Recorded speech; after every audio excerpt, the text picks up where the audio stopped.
president's allowed to remove things from any building.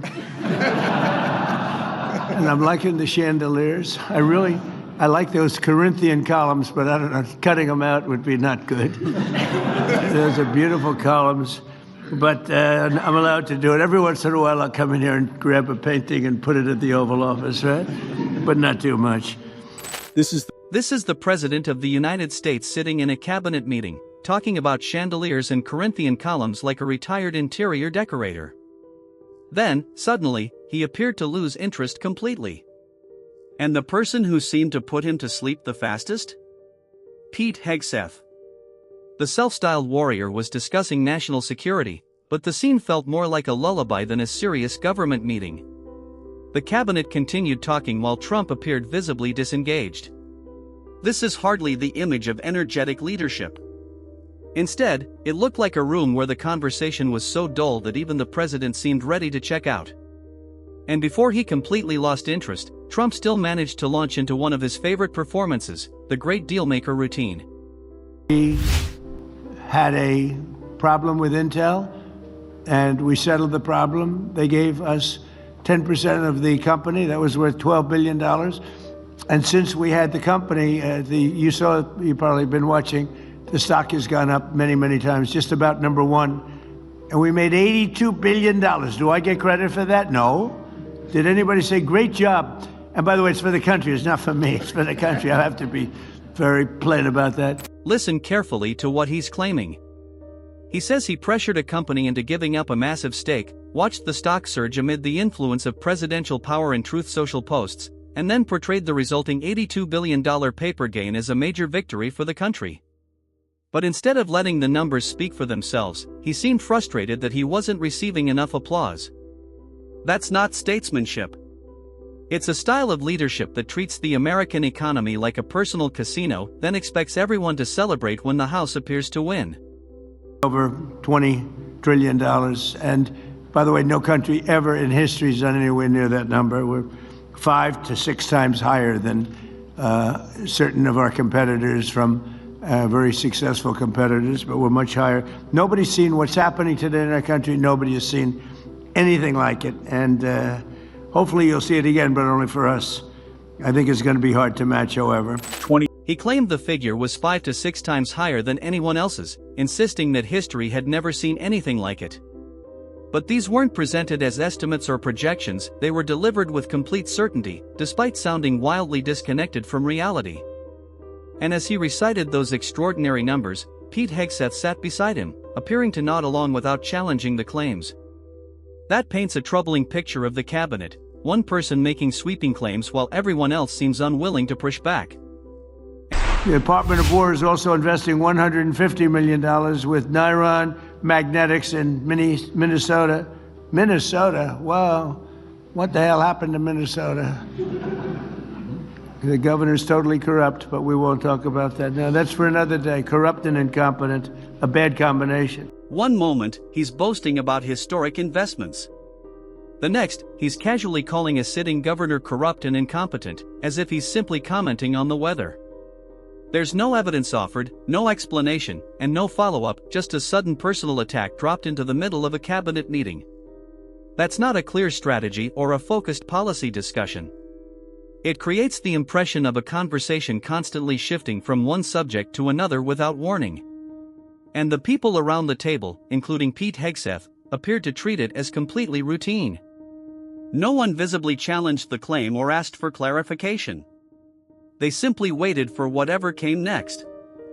This industry, I wanted to very briefly touch on what the State Department's done. Earlier this year we had This is the moment when the meeting effectively turns into background noise. Someone tries to shift the discussion toward the State Department, but the transition is brief, as if everyone already senses that Trump has disengaged. He appears tired and distracted while the cabinet continues speaking. And Pete Hegseth, who frequently emphasizes military strength, lethality, and leadership, sits through the moment as the room grows increasingly quiet. When the Secretary of Defense struggles to hold the Commander-in-Chief's attention during a discussion of national priorities, the issue goes beyond one speech or one presentation. It raises questions about the atmosphere and leadership inside the entire room. What happened next was predictable. The White House pushed back, with Press Secretary Caroline Leavitt insisting that Trump was listening attentively and leading the 3-hour cabinet meeting. But video footage appeared to show Trump with his eyes closed for extended periods, reportedly totaling several minutes. According to a Washington Post analysis, the contrast between the White House's explanation and what viewers could see on camera became a major part of the controversy. At that point, the story moves beyond political theater and into a broader question of credibility and accountability. Well, we've seen the president appear to rest his eyes when someone is talking directly to him. And that is distinctly abnormal. It's unusual to be surrounded by people in the Oval Office and you fall asleep. We know the president is up late at night using social media. That's not really in question. And it may be something as simple as he just has poor sleep hygiene. You know, when we're trying to get people to sleep better, we tell them not to do any work in the bedroom, to put down their phones, try and get a consistent time to go to sleep. You know, the president has incredible demands on his time. I mean, and he's almost 80 years old, and even more reason for the president to get some rest. Insomnia is a dangerous thing for an older person. It increases the risk of cardiac events.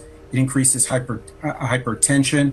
It increases the risk of dementia and depression. CNN medical analyst Dr. Jonathan Reiner, a former cardiologist to Vice President Dick Cheney, has publicly raised concerns about the president's apparent daytime sleepiness. He described the president as suffering Reiner pointed to reports of Trump appearing to fall asleep on multiple occasions in the Oval Office and Cabinet Room while others were speaking. He also discussed potential links between excessive daytime sleepiness and cognitive health concerns. When a physician raises questions like these on national television, the conversation becomes much bigger than one awkward meeting or an uninteresting presentation. It raises a serious question: can the president consistently remain fully alert and engaged when critical national security decisions are being discussed? Yet the officials sitting around the table, including Defense Secretary Pete Hegseth, continued with the meeting as though nothing unusual had happened. That choice now looks less Critics now argue that this response raises questions not just about the president, but about the people responsible for recognizing and addressing concerns within the administration. We are going to ask a couple of people to say a few words, and we're not going to go through the whole table, because the last time we had a press conference, it lasted for 3 hours. And some people said he closed his eyes. Look, it got pretty boring. In all fairness, I love these people. But there's a lot of people. It was a little bit on the boring side. But I didn't sleep. I just closed them because I wanted to get the hell out of here. Some of them, I didn't sleep, by the way. I don't sleep much, let me tell you. But it's funny, some of them got me in a blink. When you go like, and they took me as at the closed segment of my cycle. And he said he's sleeping. And besides that, Marco, between these two guys, if I was sleeping, they'd be waking me up. They'd be knocking me. Come on, you got to wake up, boss. But no, we've had great meetings. Look, we're the most transparent presidency by far, and I love going around the room. But we're going to pick a few. Everyone in that room saw what happened. The cameras captured it, and the press had the footage. Yet the next day, much of the coverage treated the incident as little more than a footnote or barely mentioned it at all. That raises an obvious question about the different standards applied to presidents. When Joe Biden appeared to walk stiffly or made a visible mistake, it often generated days of discussion and analysis. But when Trump appeared to close his eyes for extended periods during his own cabinet meeting, the response was noticeably more muted. Critics argue that this reflects a broader problem in political coverage. Reporters may be reluctant to push too hard against a sitting president when access, interviews, and insider information are at stake. But this goes beyond appearances. If concerns about a president's alertness or ability to remain engaged are legitimate, they deserve serious scrutiny regardless of political party. And the officials closest to him, including Pete Hegseth, continued the meeting without publicly addressing what viewers were seeing. That raises its own questions about accountability and transparency. History has shown how quickly concerns about leadership capacity can become political crises when institutions choose to ignore them. The real test is whether those concerns are examined honestly before a major crisis forces everyone to confront them.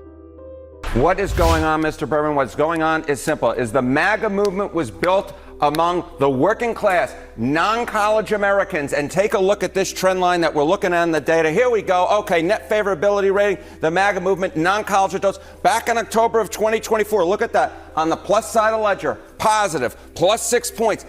Down we go into the Atlantic Ocean now. Look at this movement. Now minus 22 points. That is a shift, Johnny B, of 28 points away from the MAGA movement, away with non-college Americans. So the bottom line is the group at which the Trump movement was built upon, they are shifting away and saying, we don't like MAGA anymore. Same question, same poll here. This is really interesting to see these numbers move like that. Yes, exactly right. It's the same question, same poll. All right. So how about what the same group is saying about Donald Trump specifically? Yeah, okay. So you know what? The idea being, okay, maybe they've soured on MAGA, but they haven't soured on MAGA, but maybe they haven't soured on me, Donald Trump might be saying. Ain't the truth. Take a look here. Okay, non-college voters on Trump. Hello. Okay, in the 2024 election, he won them by 13 points, right? That was the reason he won. He won among non-college voters, a very strong performance amongst them. And that, of course, was the reason he was able to win, because college voters were against him. But look at this now. Minus 19 points. Minus 19 points. We're talking about an even bigger shift here. We're talking about, what is this? This is a 32-point shift away from the President of the United States when it comes to his key core political group. This is why he's in so much trouble. It's not just that college voters are against Trump now. It turns out that non-college voters, the ones that he built his presidential bid on, have waved adios, goodbye, see you later, Mr. Trump. We don't like you anymore. So what impact might this have on Republican House members? Okay, Johnny B is asking the key question here, because maybe they're abandoning President Trump, but you know what? The midterm elections, they may not like Democrats either. Well, if you're a congressional Republican, you wish that to be true, I have bad news for you, because it turns out that the non-college voters are turning on you too, and it may in fact turn you out of power in the congressional elections coming up in the midterms. Choice for the House, non-college voters, 2024 election, look at this. Republicans plus 13 points. Now Democrats actually lead among non-college voters in an average of polls. It's just a point, but you know what? When it comes to a point, and given how well the Democrats are doing among college voters, these are the types of numbers in which blue waves are built, and therefore we can say that the key group that put Donald Trump in the White House, the key group that he built the MAGA movement upon, is leaving him, and it's leaving congressional Republicans too. A 32-point collapse among non-college educated voters would be especially significant because these are the same voters who once viewed Trump as their champion. They aren't necessarily turning away because of cable news. The argument here is that they're reacting to what they can see for themselves, a president spending time on symbolic topics while appearing disengaged during cabinet discussions, surrounded by officials who continue with business as usual. Working-class voters notice when a message of strength starts looking more like political spectacle. They notice when promises of decisive leadership appear disconnected from what is happening inside the room where major decisions are being made. And Pete Hegseth and the rest of the cabinet face a broader question: are they protecting the presidency by remaining silent, or making the situation worse by refusing to confront visible concerns? If this trend continues, it could become more than a temporary polling setback. It could signal growing frustration within the very coalition that helped return Trump to power.